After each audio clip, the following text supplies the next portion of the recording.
I want to make content, so today's going to be a content day, and I don't have a clear winning idea of what I want to do. And so if you've ever known that you wanted to make a bunch of content, you set aside the time to do content, and now it's your content day, and you're thinking like, what the hell do I talk about? What do I make? I'm going to walk you through my process and how I figure out what the to make. So this is gonna be real, this is gonna be raw, and most importantly, it's gonna be helpful. So the first thing that I'm going to do is just brain dump my thoughts. I've noticed that being a creative person, we have a lot of ideas, almost too many ideas at once, so we need to consolidate all of our thoughts, slow the down, and force putting words on a piece of paper. And I notice when I try to type, if I open up a Google Doc, I can type way faster than I can write with my hands, and I don't get the same relief from typing it on a Google Doc. Like I could type a whole document and I still don't feel like I got it out of my system. But I think maybe the fact that it takes a little bit longer to write out on paper, I'm just gonna brain dump, and I'll show you guys what I come up with after to give you like a framework to follow. So my brain dump was just random things on my mind. So it might be stuff that you learned this week. It might be some stuff that's fresh, top of mind right now that you heard. And a lot of my thoughts lately have been simplify, less is more, simple equals better, remove roadblocks, staying consistent, schedule is important, structure equals freedom, content is your retirement, avoid distractions, success comes from focus. Basically, I just have a bunch of random facts, but ideally,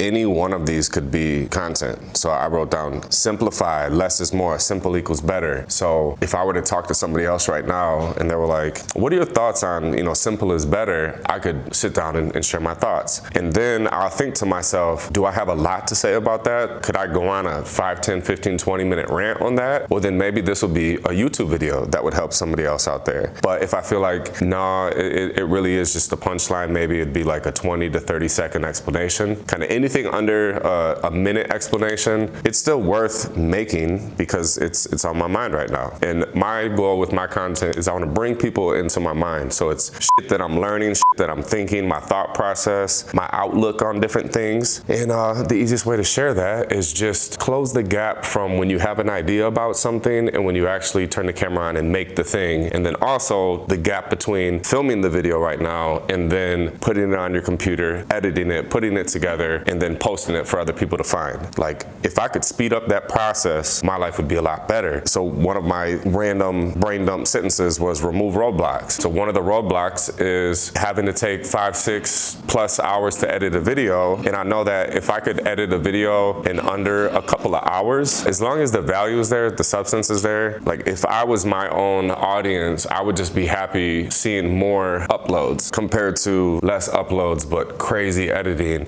And I think the crazy editing is needed in the future. Maybe like if I was making a documentary of Cracka like my entire life, that's something that's meaningful. It's really important, it's special, and that would make sense to spend a long time. Like even if you spent an entire year or 2 years on putting together that, you could justify that. But for me to make a video on teaching, hey guys, here's what's in my camera bag, you just need to see what's in the camera bag and hear me explain why. But the editing doesn't have to be crazy. So editing for me has always been a roadblock and I want to remove it. And so maybe with you, it could be setting up the camera. Maybe you don't have a camera at all. Maybe every time you do content, you're dependent on another person being there and you're like, man, how could I dumb down this process to where I could just do it myself? There's got to be some content that I can create with using what I have right now. And so if what you have right now is just a phone, you need to have a system and a framework that you can easily follow. So whenever you have the time, and it requires the least amount of time as possible, so it fits with your life. Like content should work with your life, and it shouldn't be a fight between your life and then content, and the content's trying to take over your life. Like, no, that's not how you do it. When you do it right, you're including it in your life. I'm here right now at my studio. I was gonna be here regardless. This is something that I was going to do for my content regardless. The thought was just, Malik had asked me, what's on your mind to make content about? And I was like, honestly, I got a lot of things on my mind. I don't know. I'm gonna sit down and figure it out. And I said, I kind of have an idea of making a YouTube video of me sitting down and just bringing people into my process on how the hell do I figure it out? And he was like, no, that'd be valuable for me. And he was saying he wants to film some content content today, but he doesn't have a specific idea in mind what he wants to make. If this video would help the younger version of you, then it's worth it. Step one, you sit down, you're gonna do a brain dump. I might get a thumbnail right here too.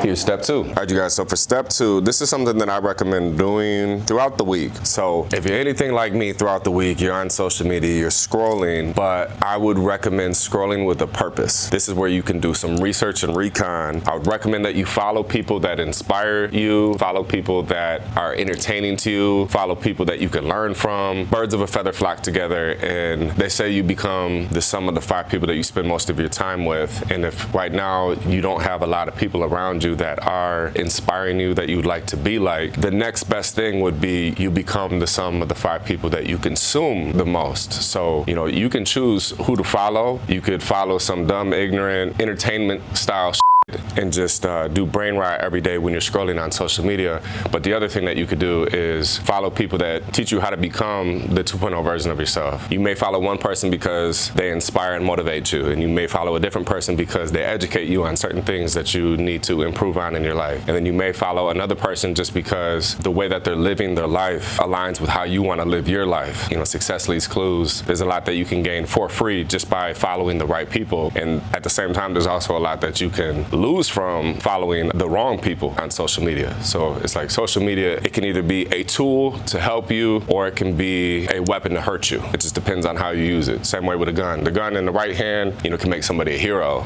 but a gun in the wrong hands can make somebody, you know, a criminal. As I scroll, let's say you see a video and you're like, man, this video's got crazy engagement. It's cool. I have ideas. There's a way that I could remix this my own way. Like, I want to put my own spin on this. What I do is I'll hit save, and then you can hit new collection and then name this. I have a playlist called Content to Recreate. So whenever I come across a video, something about the video aligns with the content that I make, man, I want to remember this. So the next time I have a content day, just like today, I can go through this list that I've created. It's a running list. So some of these videos I've added to this playlist a year ago. Some of these videos I added yesterday. It's good to have a list, and you can create these lists on each platform. Use a saved playlist on Instagram, on YouTube. So on YouTube, whenever I see a video and I'm like, man, I like this thumbnail, man, I like this title, I like something about this video I want to put my own spin on. You can save the video, and then you have all these playlists, and you can make the playlist private so that way they don't show up on your page or anything. But I have a playlist called Finish Line, and let me show you this real quick. I mean, look at the top. This thought process will make you successful. This video just came across my homepage and I thought, yo, that's dope. That's a dope title. This is a video that like I would make. I could see myself sitting down tomorrow and just damn near copying the same exact video. And maybe I change it up. This thought process will make you successful. This routine will make you super productive. This content strategy will make you famous. This marketing method will make you rich. It could be whatever. You're just taking the title, the concept, and being like, this is a cool concept. Something in there I like. 48 Hours with Kid G and Drew filmed it. So when I seen this, I thought, okay, this is Drew filmed it. He shoots a lot of music videos. I shoot a lot of music videos. And when I shoot music videos, I want to vlog it. He vlogs it, and he had a cool way of packaging his vlogs with 48 hours with artist name and his name. So I'm thinking I could do the same thing. 24 hours with Katie Noel and Cracka, and that could be a vlog. And then I see he had another one. 24 hours with Boss Man, D-Lo, and Drew filmed it. I could do the same thing. 24 hours with Adam Calhoun and Cracka.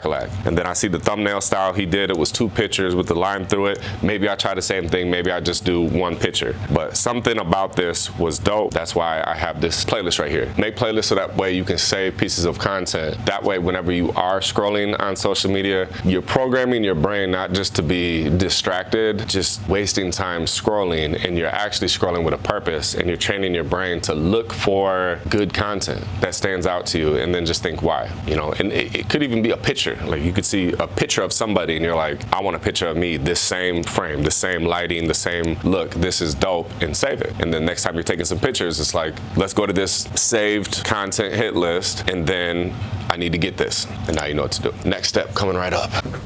What I would do for the last step is, it's good to give yourself an outlet to share your thoughts in real time. So what I do is, throughout the week, I could be at the gym and the caffeine's hitting a certain way, my mind gets going, and I just start thinking about like blah, blah, blah, blah, blah. Like, I may have a fun fact come to mind, and it's like, maybe this is a gym, maybe this resonates with a few people, maybe this resonates with a lot of people, but I have this thought and I'm gonna share it in real time. So I share my thoughts in real time as like Facebook statuses statuses. I'll also share my thoughts in real time on X or Twitter. And then also sometimes I'll just copy and paste the same exact status and I'll go to my Instagram story and I'll just post it there. Because then what you can do is go back and be like, okay, let me just sort through some of those gems that I dropped, some statuses that I posted, and let's just see which ones did well. And honestly, even if they didn't do well, that doesn't mean that they're not valuable. So I would just scroll through here and I'm looking at my post right now. In one of these I said, the person that you think is lucky has failed more times than you've tried.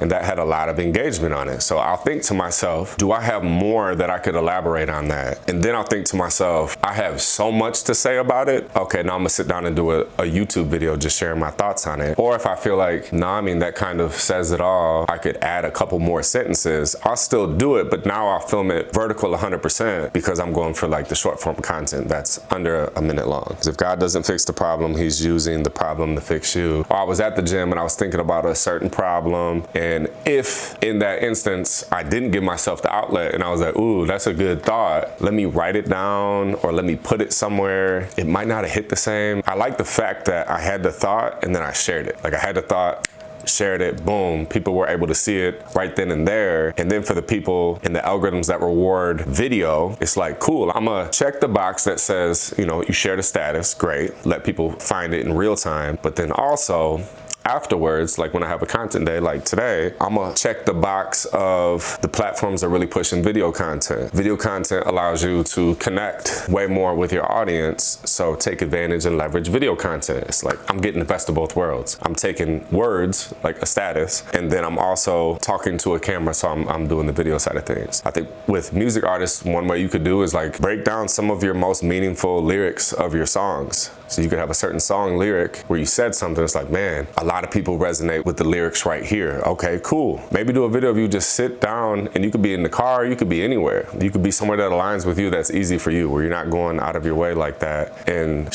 elaborate. Basically, picture you're sitting on a podcast interview with somebody and then they read back to you and they say, if God doesn't fix the problem, he's using the problem to fix you. Elaborate. And then you would say, well, I mean, a lot of times we're upset with the problem and it's been going on for so long and you're ready for change. But it's like maybe change hasn't happened because I haven't changed and I haven't found the lesson in this situation. And the second I realize, oh, that's the lesson. The point of me being trapped in this cycle for so long, it's basically, I need to change. Nothing changes if nothing changes. And I've been waiting for external things to change. But in reality, internal things need to change with me.